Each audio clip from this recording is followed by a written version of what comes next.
ఇట్లా జాయిన్ అవుతున్నారు ప్రముఖ అనలిస్ట్ ప్రభు గారు మొన్న మనం మాట్లాడుకున్నాం లక్షలోపు రావచ్చా అంటే 1,20,000 25,000 వరకు మ్యాక్సిమం రావచ్చు, అంత ఛాన్స్ లేదన్నారు. బట్ మళ్ళీ గోల్డ్ కొంత మూమెంటం తీసుకున్నట్టుగా కనిపిస్తోంది. ఇరాన్ అమెరికా ఉద్రిక్తతల కారణంగా చెబుతున్నారు. మీ అంచనా ఏంటి సార్? ఇంకా మళ్ళీ స్పైక్ కంటిన్యూ అవుతుందా లేదంటే కొంత ఆచితూచి అడుగులు వేయాల్సిన అవసరం ఉందా గోల్డ్ విషయంలో? ఆయన 80% అటాక్ చేసేటట్టే ఉన్నారు. ఎందుకంటే అది ప్రొలాంగ్ చేసేటట్టు లేదు, కానీ మేబీ ఇవాళ నైట్ స్టార్ట్ చేసి సండే నైట్ కి క్లోజ్ చేయటం. ఎందుకంటే వారిని నేను కూడా ఆపాను ఒక కౌంట్ కోసం అన్నట్టు చేస్తారేమో అని ఒక ఇది ఉందండి, న్యూస్ లో ఉంది. సో అందుకని కొంచెం ఫ్లేరప్ ఆ ఇష్యూ ఉంది. దాని అనుగుణంగా కొంచెం ఇది అవ్వచ్చు. ప్లస్ ఇంట్రెస్ట్ రేట్లు తగ్గించరు అనేది కూడా ఉంది. సో ఇంట్రెస్ట్ రేట్లు కూడా నెక్స్ట్ క్వార్టర్ తగ్గించరు, ఆ పైన క్వార్టర్ తగ్గిస్తారు అనేది ఆ ఎఫెక్ట్ పడింది. కాబట్టి కొంచెం ఇవి తేడానే ఉన్నాయండి. ఓకే, అంటే ఇప్పుడు గోల్డ్ కొనుగోలు అనేది కరెక్టా లేదంటే వేచి చూడాల్సిన అవసరం ఉందా?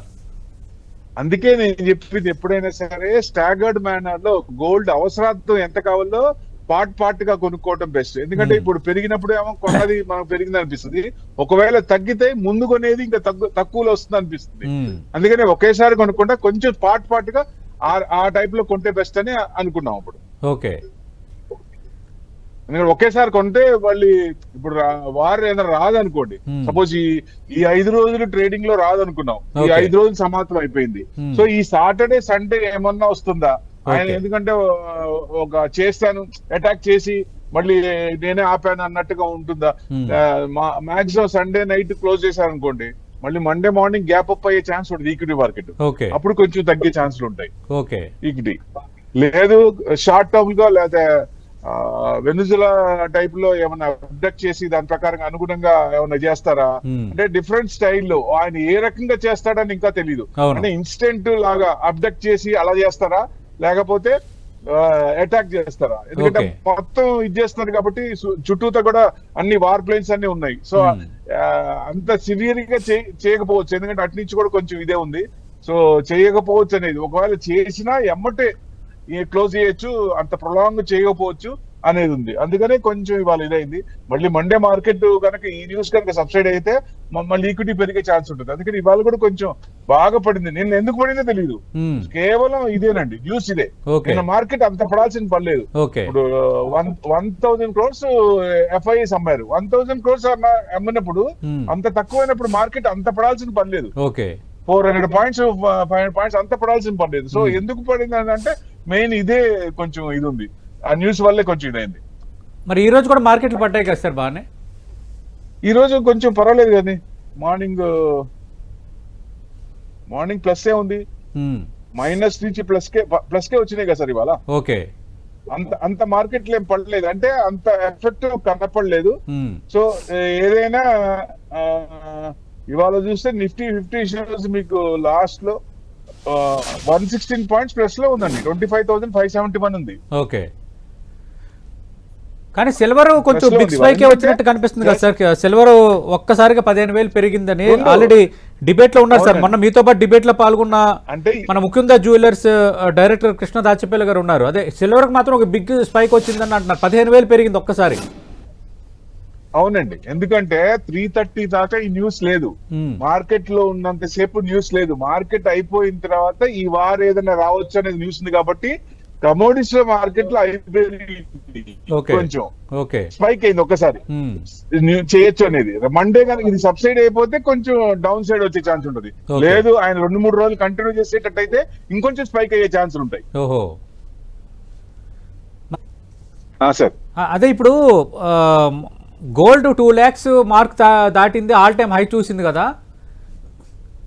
మరి ఒకవేళ ఇదే వాలటిలిటీ కంటిన్యూ అయితే ఎప్పటికల్లా అది రీచ్ అయ్యే అవకాశాలు ఉంటాయి? మళ్ళీ దగ్గరలో మళ్ళీ చూడగలమా సార్? ఇప్పుడు మిడ్ ఆఫ్ ఎలక్షన్స్ వరకు ఏమి కొంచెం ఇలాంటి టెన్షన్స్ ఏం రావు. ఇది ఆల్రెడీ తీసుకున్న డెసిషన్. ఆయన ఎట్టి పరిస్థితుల్లో ఇది ఆపామన్న ఉద్దేశం కావాలి కాబట్టి కొంచెం ఏదన్నా కొత్త ఇష్యూలు రావు. Iran already taken decision attack చేయాలని ఉద్దేశం, చేసి ఆపేయాలని ఆ ఉద్దేశంతోనే ఇప్పుడు కొంచెం ఫ్లేర్ అప్ అయింది. ఎప్పటి నుంచో 15-20 రోజుల నుంచి ఈ వారం వస్తుంది 3 వారాల నుంచి అట్లానే అవుతుంది. అవును. సో అందుకనే ఇప్పుడు కొంచెం ఇది చేసి మళ్ళీ అమ్మటే ఆపేస్తారు.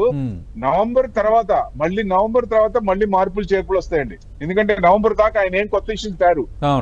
లాస్ట్ టైం కూడా January 20th జాయిన్ అయ్యి 3 నెలల తర్వాత అప్పటి నుంచి టారిఫ్లను మొదలు పెట్టారు. ఇప్పుడు కూడా అంతే. ఎందుకంటే పార్టీలో వ్యతిరేకత వస్తుంది, జనాల్లో వ్యతిరేకత వస్తుంది, వాళ్ళ అపోనెంట్ పార్టీలో వాళ్ళ సొంత పార్టీలో కూడా కొంచెం వ్యతిరేకత వస్తుంది. దాన్ని తగ్గించుకోవడానికి అన్నట్టు ఒక స్టెప్ వెనకేశారు. సో మళ్ళీ దీనికోసమే ఆగారా అనిపిస్తోంది. సో ఇదేమో కౌంట్ కోసం నేను ఆపాను అన్న ఉద్దేశం, కౌంట్ కోసం. ప్లస్ కొత్తవి ఆయన యాక్షన్ మళ్ళీ చూడాలంటే నవంబర్ లో కనుక ఇంపీచ్మెంట్ అయింది అనుకోండి, వాళ్ళకే కాదు అందరికి బాగుంటుంది. లేదు కంటిన్యూ చేశారనుకోండి, అప్పుడు మళ్ళీ కొత్త ఇష్యూస్ గ్యారెంటీగా తెస్తాడు ఆయన. మళ్ళీ ఇంకా 2 అంటే లాస్ట్ ఇయర్ తీసేస్తే ఇంకా 2 years ఉంది. ఆ 2 years ఎన్ని డాన్స్లు వేస్తారో తెలియదు. కాబట్టి అప్పటికి మళ్ళీ తర్వాత డిసెంబర్ నుంచి కొంచెం టైం ఇచ్చాము, మన జనవరి నుంచి మళ్ళీ మొదలు పెట్టినా పెట్టచ్చు. అందుకని 2 లక్షలు ఆ ఇష్యూస్ కనుక గ్లోబల్ ఇష్యూస్ కనుక ఉంటే మీరు అన్నట్టు 2 లక్షలు దాటానికి పెద్ద సమయం పట్టదండి ఆ ఇష్యూస్ కనుక ఉంటే. Okay sir, right. అంటే ఇప్పుడు కృష్ణ దాచపల్లి గారు, ఇప్పుడు గోల్డ్ అలాగే సిల్వర్ కొనుగోలుదారులకి మీరు చేసే సూచన ఏంటి? ఒకటి, కృష్ణ దాచపల్లి గారు చాలా స్పష్టంగా చెప్పారు, ఆయనకి వ్యాపారం ఉన్నప్పుడు కూడా ఎంత నీడ్ అయితే అంత, అంటే మీకు ఏ అవసరమైతే అవసరం బట్టి కొనుగోలు చేయాలి అన్నది ఒకటి. రెండోది, ఇప్పుడు పెళ్లిళ్ళ సీజన్ కాబట్టి తప్పదు, ఇంకా గోల్డ్ అనేది మనకి ట్రెడిషన్లో భాగం కాబట్టి కొంత గోల్డ్ అనేది కొనుగోలు అనేది జరుగుతుంది. అలా కాకుండా ఇంకా మిగతా వాళ్ళు సిల్వర్ గోల్డ్ కొనడం పైన మీరు ఇచ్చే సలహా ఏంటి? ఇప్పుడు కొనుగోలు చేయొచ్చా, ఆగాల, లేదంటే కొంత కొనుగోలు చేయాలా? అంటే ఇప్పుడు ఆల్రెడీ సీజన్ స్టార్ట్ అవబోతుంది. ఈ పాటికి అందరు కొనేసి ఉంటారు, గోల్డ్ మొత్తం కొనాల్సింది అంతా కొనేసి ఉంటారు. ఫస్ట్ ప్రిఫరెన్స్ దానికే ఇస్తారు కాబట్టి ఆల్రెడీ అయిపోయి ఉంటుందండి. అంటే దగ్గర పడ్డప్పుడు దగ్గర దాకా లాస్ట్ డే దాకా అప్పుడు కొనరు కదా, 3-4 ముందు నుంచే ప్లాన్ చేసుకుంటారు కాబట్టి ఆల్రెడీ అయిపోయి ఉంటుంది. మీరు ఫ్రెష్ గా ఇంకా ఇప్పుడు కొనాలనుకుంటే ఏ రేట్ ఉన్నా కొనాల్సిందే కాబట్టి, కొనకపోతే ఎంత ఉన్నా కానీ ఇమీడియట్ గా అయితే. సో టైం ఉంటే మటుకు దాని ప్రకారంగా కొంచెం పార్ట్గా కొనటమే మంచిదండి, ఒకేసారి కొనకుండా. ఎందుకంటే fear of missing out FOMO ఉండవు. ఎందుకంటే ఎప్పుడన్నా ఇష్యూలు వచ్చినప్పుడు ఉంటాయి. మామూలుగా కొంచెం గోల్డ్ అంత తగ్గకపోయినా కొంచెం స్లైట్ గా కొంచెం తగ్గింది అనుకున్నట్టు 1,10,000 to 120 వరకు రావచ్చా అంటే చిన్నగా ఏదన్నా ఈ ఈక్విటీ మార్కెట్ పెరుగుతుంది అనుకుంటున్నాం. ఎందుకంటే లాస్ట్ ఇయర్ ఇబ్బంది పడింది, ఈ సంవత్సరం ఈక్విటీ మార్కెట్ పెరగాలి.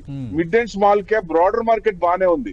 ఎందుకంటే మేజర్ ఇదే FII సెల్లింగ్, లార్జ్ క్యాప్స్ లో ఉన్నాయి, మిగతాది బయింగ్ అవుతున్నాయి, అంటే వాల్యూ బయింగ్ అవుతున్నాయి. కాబట్టి ఈక్విటీ మార్కెట్ కొంచెం ట్రిగర్ పాయింట్ కోసం చూస్తోంది. ఏదైనా నెగిటివ్ ఫ్లేర్ అప్ అయినప్పుడు ఇట్లాంటి ఇష్యూస్, వార్ లాంటి ఇష్యూస్ కొంచెం వచ్చినప్పుడు మెటల్స్ కొంచెం ఫ్లేర్ అప్ అవుతాయి. కానీ కొంచెం మెటల్స్ కూడా కొంచెం డౌన్ సైడ్ ఉన్నాయండి. సిల్వర్ అయితే 235 to 240 లేకపోతే 230 to 240 రేంజ్ తీసుకోవచ్చు. అక్కడ దాకా ఏదైనా ఉంటే ఛాన్స్ రావచ్చు, అక్కడ దాకా రావచ్చు, మళ్ళీ అక్కడ నుంచి స్పైక్ అయ్యే ఛాన్స్ ఉంటుంది.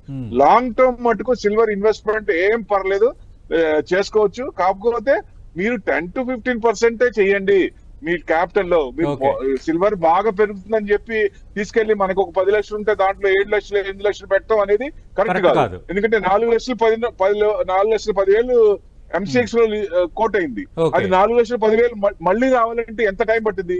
2011 లో మీకు అట్లా 75,000 నుంచి 38 కి వచ్చింది.